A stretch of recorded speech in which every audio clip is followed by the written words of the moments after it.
Vous êtes nombreux à nous suivre sur Internet, chers téléspectateurs de Web Information Télévision. Bienvenue à suivre cette production dans laquelle nous allons faire une comparaison ou soit une évaluation de l'état des sièges pendant, après et non, avant, pendant et après, parce qu'aujourd'hui la ville de Goma est sous occupation de l'AFC M23. Et voilà, la journée d'hier, nous étions jeudi, on a essayé de parler avec la population de la ville de Goma.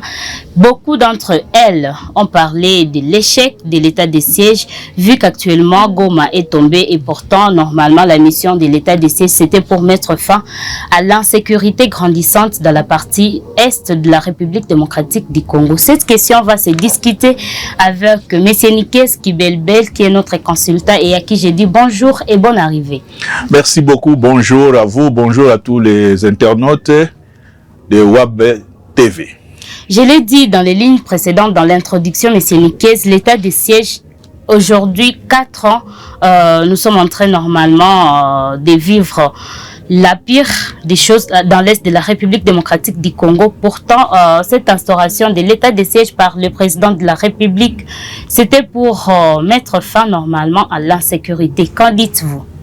Oui, merci beaucoup. Effectivement, ça fait 4 ans depuis que le président de la République, Félix-Antoine Tshisekedi, a décrété l'état de siège. C'est vrai, vous le dites, le micro-baladeur a fait dire à beaucoup de Congolais, de Gomatraciens, que c'est un échec, surtout avec le fait que la capitale du Nord Kivu, Goma, est occupée par l'AFC M23. Et c'est un échec, et c'est pas un échec, c'est une réussite. Si je dis que c'est une réussite, les gens vont me traiter de tous les mots. Mais disons que, comme vous l'avez aussi répété, l'état de siège a été décrété pour ramener la paix. Ramener la paix au Nord Kivu et à Ituri. La question, bien que c'est vous qui posez des questions, elle est la suivante. Est-ce qu'aujourd'hui, il y a la paix à Goma? Aujourd'hui que la capitale du Nord Kivu est occupée, est-ce qu'il y a la paix? Donc, il n'y a pas de paix. Parce que la paix signifie l'absence de guerre, la paix signifie la quiétude, et ainsi de suite, il n'y a pas de paix. Donc, l'état de siège n'a pas réussi, elle n'a pas échoué, mais l'état de siège nous a révélé d'autres choses. Peut-être on verra tout cela. Mais pourquoi on est arrivé à ce niveau? Est-ce que d'abord la population du Nord Kivu, la population de l'Ituri, quand je parle de la population, je vois toutes les couches, les notables, les intellectuels, tous. Est-ce que les populations de ces deux provinces avaient accepté l'état de siège? C'est toute la question que nous pouvons nous poser. Alors, il n'y a pas échec ni réussite, d'après vous. Pourquoi cela? Oui, parce que effectivement, je réponds à la question que je me suis posée. La population n'a pas accepté l'état de siège. Pourquoi? L'état de siège mettait les élus, gouverneurs en congé. L'état de siège mettait les députés provinciaux en congé. Alors, je prends un exemple simple. Un député provincial qui vient de Walikale, qu'il a été élu à Walikale. Ouais. Il était enseignant ou il était, je ne sais pas, enseignant à Walikale. Oui. Il arrive à Goma. Il sait que cependant, le mandat est de 5 ans. De 5 ans. Il va à la banque, il prend un crédit à payer échelonné pendant 3 ans. Il prend un crédit pour une maison, parce qu'il doit quand même avoir une maison à Goma. Il prend un crédit pour une voiture. Au bout d'une année, l'état de siège est instauré. Vous comprenez? Est-ce que ce monsieur-là peut aimer l'état de siège? Non. Ça, c'est un exemple. Donc, les élus étaient les premiers, les élus provinciaux étaient le premier, et le gouvernement provincial était le premier anti-état de siège. Ça, c'est la première des choses. La deuxième des choses, tous ceux qui étaient dans la mafia n'étaient pas pour l'état de siège. Parce que l'état de siège a aussi remplacé l'administration militaire. L'état de siège est venu avec une administration militaire venant de Kinshasa. Mais l'administration militaire qui était sur place avait été remplacée. Je prends l'exemple de la police nationale. Avec ce qu'on a dit sur la police, notamment la police des mines. C'est un problème. Ça, ils ne pouvaient pas accepter. Les notables qui trouvaient la mafia, les pillages. Vous avez été à Goma, vous saviez, au moins même si vous n'avez pas vu, que les minerais sortaient par la petite et la grande barrière. Ouais. Donc, quand l'état de siège arrive, aussitôt que le président de la République prend la décision de l'état de siège, il rencontre des opposants. Pas des opposants politiques, mais des opposants à l'état de siège. Okay. Cela signifie que l'état de siège ne doit pas ou ne peut pas réussir. Et vous savez aussi que les députés nationaux des 2 provinces sous état de siège, lorsque le chef de l'État a demandé l'évaluation, de la vue de tous, c'était il faut lever l'état de siège. Donc, la population pour laquelle le chef de l'État a voulu que l'état de siège serve, cette population n'avait pas accepté l'état de siège. Ce qui fait que l'état de siège ne pouvait pas réussir parce que ceux pour qui il était venu n'étaient pas d'accord. Faisant des analyses, M. Niquez, on a constaté que ce qui a été soulevé par la population, c'était que le président de la République mettait des personnes qui ne sont pas natifs des milliers dans lesquels il a instauré l'état de siège. Qu'en pensez-vous? Alors, nous avons je ne sais pas si je dois dire une triste expérience sur la territoriale des originaires. Pendant toute la période de Mobutu, c'était la territoriale des non-originaires. Et vous qui habitez ou qui avez habité Goma, ceux qui avaient habité Goma, ils savent que le gouverneur Konde Vilakikanda, l'un des meilleurs gouverneurs du Nord Kivu, était du Congo central. Tous les services de renseignement venaient d'autres pays, d'autres provinces. Donc, à l'époque de Mobutu, il y avait la territoriale des non-originaires. Okay. Les Kabila sont venus, les Kabila, c'est-à-dire père et fils, ils sont venus avec la territoriale des originaires. Et la territoriale des originaires a créé des problèmes. Pourquoi? Parce que quand on met au Nord Kivu, on met un gouverneur Nandé, les Hutus se disent, non, les Nandés ont fait beaucoup de temps. Il faut que nous puissions les remplacer. Les autres aussi. Et puis des groupes armés sont nés, des groupes armés communautaires. Okay. Ce qui fait que mettre un gouverneur natif, non, originaire de cette province ou de ces 2 provinces n'était pas la bonne solution. Parce que finalement, on allait mettre le gouverneur ressortissant de quelle ethnie, de quelle communauté ethnique. Donc, ça c'est un faux problème, effectivement, comme j'avais dit, les populations ou les communautés n'étaient pas prêts à accepter l'état de siège. Ce qui fait qu'on a trouvé des excuses, ainsi de suite. Mais il faut aussi souligner une chose. C'est sous l'état de siège que le M23 a réapparu. Ouais. C'est-à-dire que si l'état de siège n'était pas instauré, il n'y aurait peut-être pas de M23. Peut-être, qui sait? Oui, j'ai dit, il n'y aurait peut-être pas, c'est pourquoi j'utilise des conditionnels, il n'y aurait peut-être pas les M23. Mais qu'est-ce qui adviendrait s'il n'y avait pas de M23? Il y avait les pillages. Quand vous dites, et vous avez raison, que le chef de l'État voulait instaurer la paix, la stabilité. Instaurer la paix, c'est-à-dire lutter contre le banditisme, lutter contre le pillage, surtout le pillage des ressources minières, lutter contre les groupes armés, lutter contre l'insécurité. Or, ceux qui se sont attaqués à l'état de siège, ils étaient soit entrepreneurs de la violence et de l'insécurité, ils faisaient partie des sous-traitants de pillage, et ainsi de suite. Donc, le chef de l'État était combattu dès les premiers jours, dès l'instant où il a signé l'ordonnance de l'état de siège. Qu'est-ce qui fait à ce que l'Ituri soit sur au moins un plan un peu réussi sur l'état de siège par rapport à ceux qui ont gouverné Goma? Alors, vous avez bien fait de souligner ces faits. D'abord, la stabilité. Bon, je mets la stabilité entre guillemets. Depuis l'état de siège, l'Ituri n'a pas changé de gouverneur. Oui. Johnny Luboya est toujours le gouverneur, malgré toutes les vagues, il a résisté. Johnny Luboya a une empreinte. La modernisation de la ville de Bunia. Au moins à Ituri, les communautés l'ont accepté malgré elle, en disant, celui-ci n'est pas originaire d'ici, mais il travaille, aidons-le à travailler. C'est vrai, En Ituri, vous avez les deux grands groupes armés, Codeco et Zaïre. Ouais. Les MA et les Lendu qui se battent. Mais toutes les autres communautés n'ont pas voulu entrer dans le jeu là. Ce qui fait que Johnny Luboya, le lieutenant général Johnny Luboya Kachama, a plus ou moins bien travaillé, donc vers à moitié plein, vers à moitié vide. Alors quand nous rentrons au Nord Kivu, il y a eu 3 gouverneurs. Il y a eu Constant Ndima, le lieutenant général Constant Ndima, qui a été remplacé par Peter Chirimwami, paix à son âme.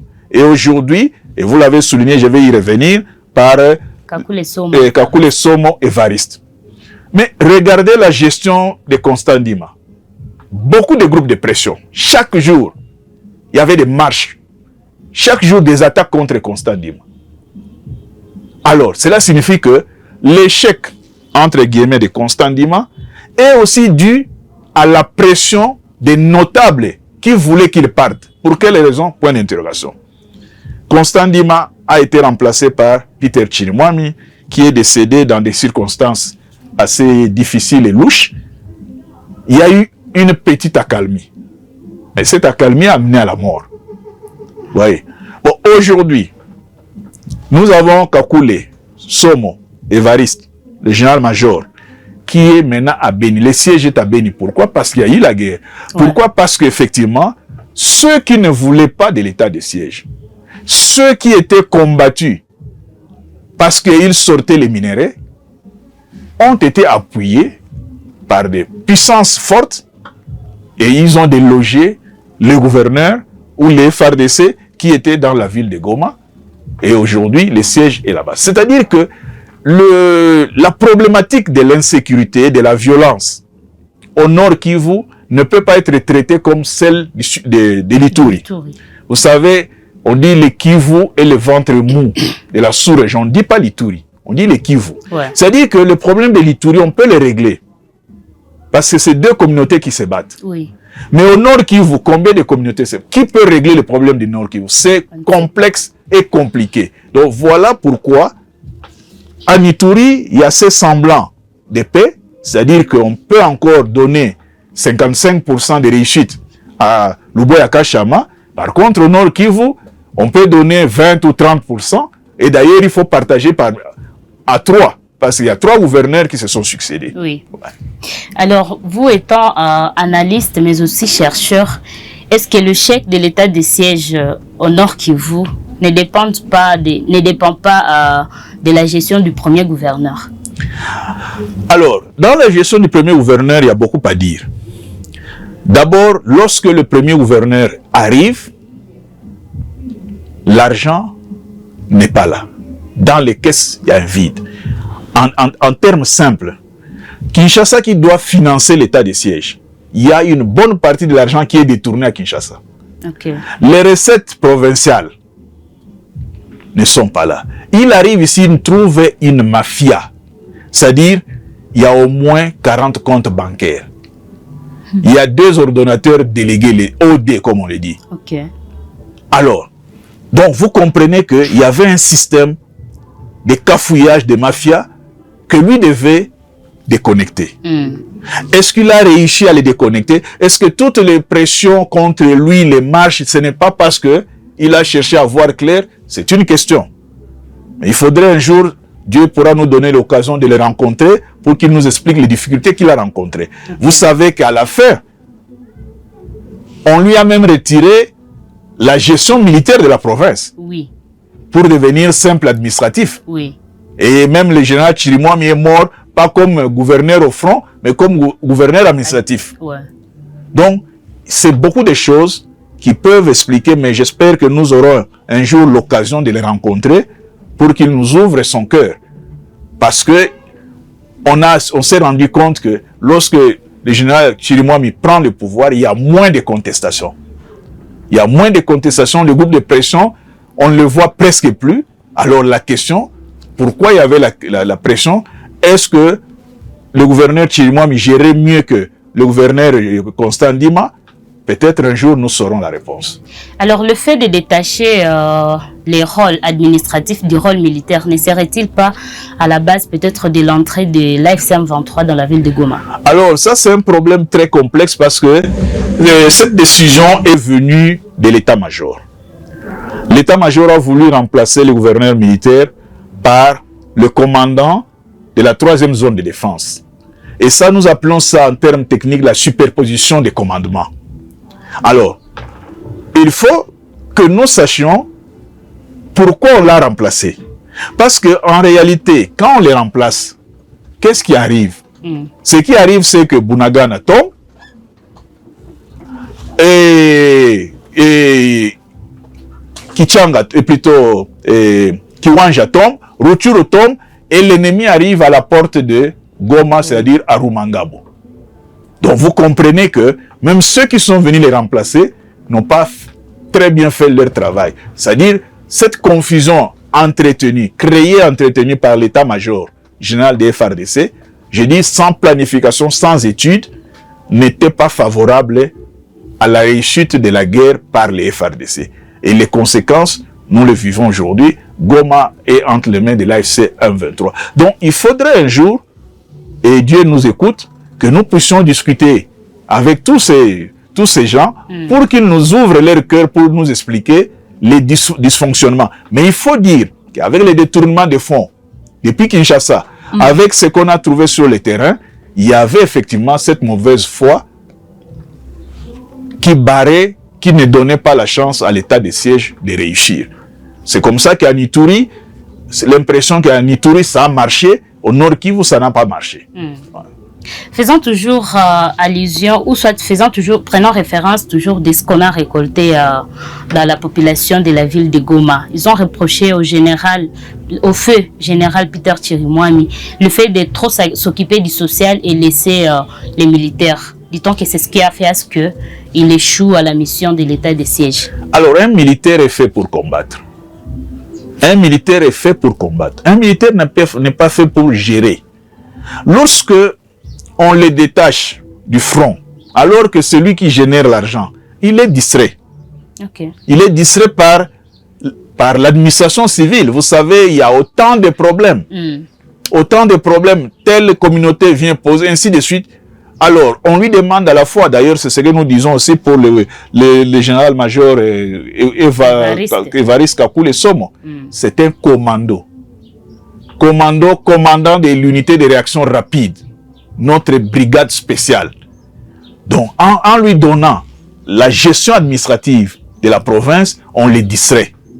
Vous comprenez? Okay. Donc, nous pouvons dire que, sans entrer dans les détails, le général-major Peter Chirimwami était distrait par les civils, distrait par la réfection des routes et ainsi de suite, distrait par tous les problèmes des civils, ce qui fait que, naturellement, et c'est possible, que la population juge qu'il avait négligé l'armée. Mais ce n'était pas lui le commandant. Lui était gouverneur militaire chargé de l'administration. Il y avait le commandant de la 34e région militaire, paix à son âme, il est décédé, à Kinshasa. Oui. Il y avait le commandant au front, Soukola II. Il y avait ainsi de suite. Donc, il n'était pas le commandant au front.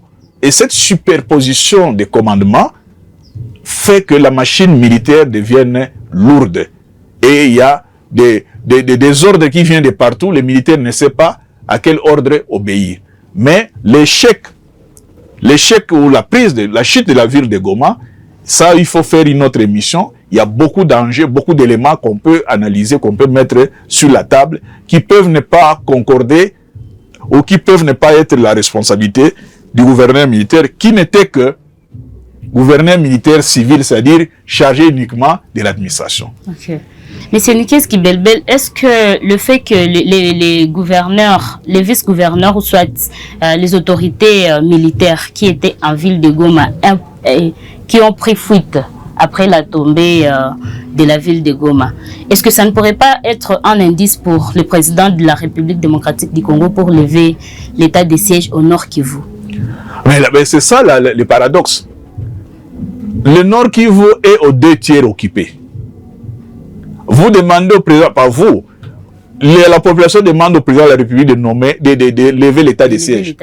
On mettrait qui? Des civils, et ils vont combattre comment? C'est ça là, le paradoxe. Aujourd'hui, tout ce qu'on peut demander au chef de l'État, c'est de tout mettre en œuvre pour que la RDC récupère l'entièreté de son territoire. Tout mettre en œuvre.